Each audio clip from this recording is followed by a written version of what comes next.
Hello, I'm Neil MacDonald. I've been running megalithic tours for nearly 2 decades now because throughout Britain and Europe, mysterious stone structures such as this can be found dating back thousands of years. But why did our ancestors build these magnificent monuments and what were they used for? Well, in this series of short videos, I'm going to attempt to answer these questions one ancient site at a time. So please do click on subscribe and on the bell to be notified of these future videos.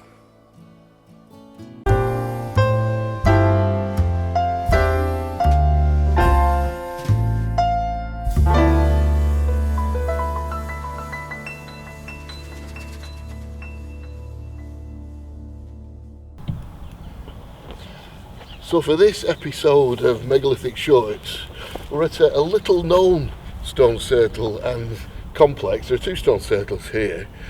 It's called the Ingol stone circle or the Ingol complex.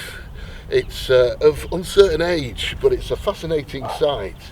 This is the smallest of the stone circles. It's got a central stone here and also an outliner, which I think is to the east. So it'll represent the equinox. This is the first one. We'll have a wander over to the second one, where it goes through an obvious processional way to the second stone circle, which is a much better one, a much bigger one. So let's go and have a look at that one now. So we've followed the processional way from the smaller stone circle to this one here, which is a much more substantial one. Maybe this was from the Neolithic and that was the Bronze Age, but we're not quite sure. Well, one thing we do know, that this was the basis of the area where the Ingol tribe, or the tribe of the Ingols, originally came from. And it's also thought that the MacDonald tribe was based here as well, and I can personally verify that that's true for at least 60 years, maybe a little bit longer. There are not many stone circles or any ancient sites in Britain, in England, with carvings on. Obviously we know about the ones in the Lake District, but here there are some amazing carvings, very little known as well. So what we'll do is we'll just have a little close-up of these. I think you'll be absolutely fascinated. It's known that the tribe of the Gauls, or the Ingols as we now know them, were very keen on carvings of creatures, and here we have something that really does look like a duck, maybe a very early ancestor of a duck here. It's like a helmeted bird, and this may be a parrot, and what is this one on the end? I'm not sure, but you've got to admit these are fine examples of early carvings. Another proof of the existence of the Ingol tribe is on the stone next to it here.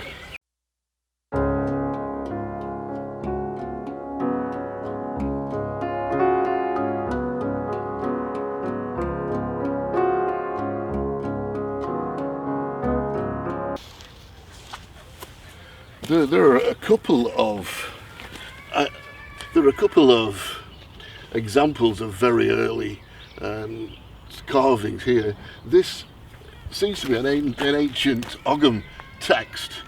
You see it was the land of the Gauls, or the Ingauls. So this is a place where the Gauls lived in. So that is Ingol, and this is pretty gives the thing away altogether. And also there's an early Annamite structure on top of here. I can't remember my nose in it, but it was a Lurpaloof. A Lurpaloof, apparently. And this is an absolutely amazing example of a Lurpaloof. So it's the Ingol Lurpaloof as far as I'm concerned. And we can see more carvings on the next stone, and then we can have a look right down through the ancient passageway, or the ancient processional way.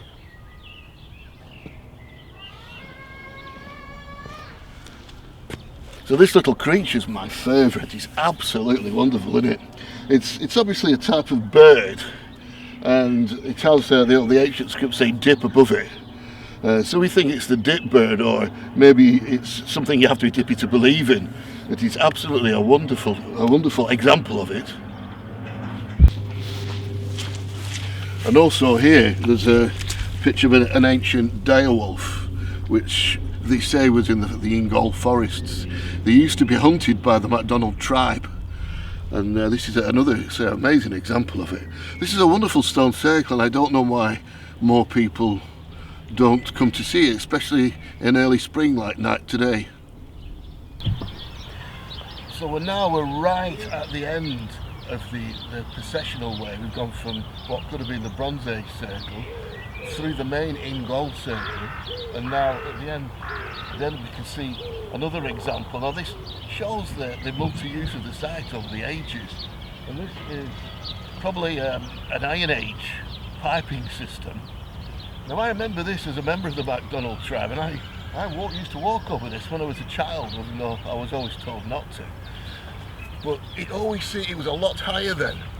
And the reason it's changed is because of sedimentary laydown over the many years, and that's why now it doesn't appear that high anymore. But when you're a child, it really does.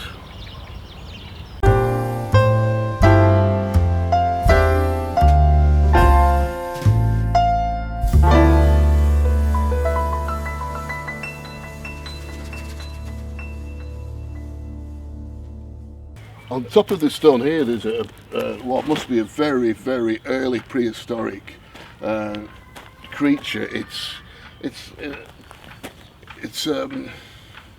what's the name of those curly things that